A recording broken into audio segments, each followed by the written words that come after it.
And we starting another week here in Central Louisiana, folks. I'm Tom Vick. Let's talk weather for a few minutes. Looking outdoors with our exclusive tower cam there on Sinlaw Broadcasting, Texas Street. We've got some cumulus clouds floating up in the sky, probably about a mile high, something like that, the cloud base. So we'll call it partly cloudy from this point. And of course, it's hot.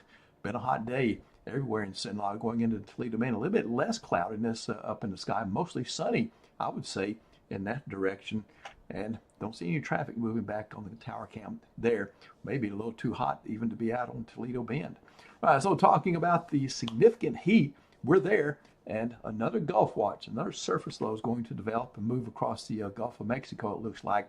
So I'll have some information on that as well.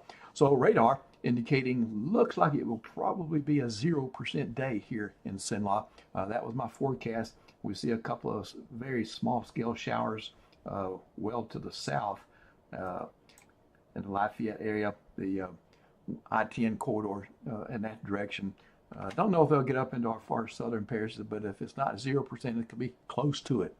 Satellite and radar showing surface high pressure in the Gulf of Mexico, but one thing I want to show you is the little weather action over here. You see this cloudiness. We see some storms on the west side of that. We see a large area of clear sky here, and then clouds once again in Mexico, portions of the southwest, New Mexico, and then in the Midwest. So around that high, this is the hot bubble of air, the heat bubble, the heat zone, heat dome, whatever you've heard folks call that. Essentially, the way I look at it, it's a deep hot bubble of air this time of year. And so it's in control of things. We feel that on the edges of it, we get showers and thunderstorms. We call that the ring of fire, okay, ring of convection there. But if you would notice that this motion is to the west, and so it's being pushed by a feature off to the east, which will have something to say about our forecast and that little Gulf situation. So futurecast for us, let me step you through. 8 o'clock this evening, I don't think you got anything to worry about. Don't take the rain gear with you if you go out to eat or to a movie or do some errands or shopping or something like that. For your start Tuesday morning, quite muggy. We'll see no rain in the forecast at that time. Once we go through the day, Tuesday, a partly sunny day. 5 o'clock, no traffic issues as far as coming back home as far as the weather is concerned. And then going into Wednesday morning, we've got, once again, a muggy start, but we'll start to see a few changes develop Wednesday night out ahead of the next system coming in from the east. So 10%, the Hurricane Center is hanging on to that little system down in the North Atlantic there.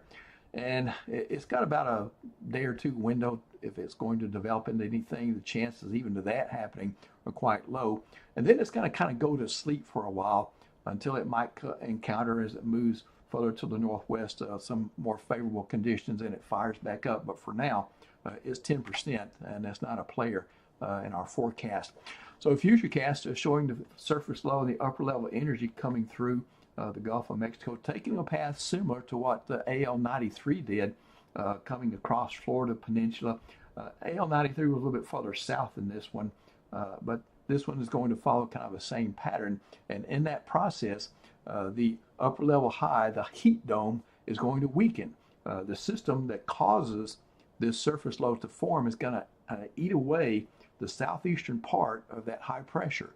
And so for us, that means, well, it's still going to be hot. There's going to be some lingering effects from the high, but we'll also see increasing rain chances. So let's get into the 7-day numbers. For Tuesday, very hot day, average high 97. Somebody will hit 100. Somebody will hit 101 on Wednesday, 98 for your average high. 10% Wednesday, just in case, and then we will be, of course, watching that little surface low move, as I indicated there, in the northern Gulf of Mexico. Notice Thursday, as that gets closer to us, rain chances increase to scattered, and then likely rain chances on Saturday. We settle back down to scattered for Saturday, lesser for Sunday and Monday. Temperatures, I don't know if you call it relief. We're not going to get any relief from the humidity, but 91, 92 feels better than 97 and 98. Then Sunday, we'll start to see a rebound in the temperature readings.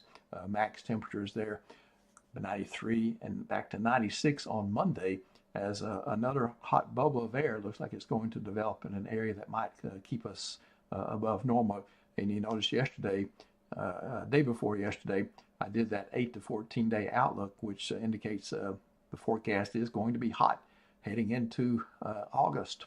All right, that's it from me and Nick Miklos. To see you in the morning. I know you'll want to see him.